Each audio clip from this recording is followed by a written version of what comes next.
Here's how we can assign a song ringtone to a specific person on the iPhone. So let me show you exactly how it would work. If you are new here, first time on the channel, most definitely subscribe for more tutorials and upcoming videos like this one. Okay, so this can be managed right inside of the contacts app, right? Because if you open up your contacts, all of the people you have saved are going to be part of this list. So choose a specific person, then get inside and tap on edit. And when you are inside of the edit mode, you can change things like the name, numbers, and everything, but also there is the ringtone. And by default, it's going to use the default ringtone, which means that the one you selected for every arriving or incoming phone call will apply to that person too.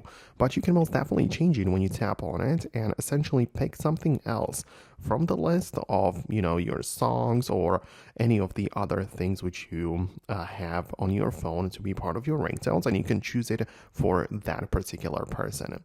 You can even go to the tune store, which still works, by the way. You can go there and purchase a ringtone, which is going to be part of this selection, and you will be able to assign it to a specific person, right? So that is how it would work.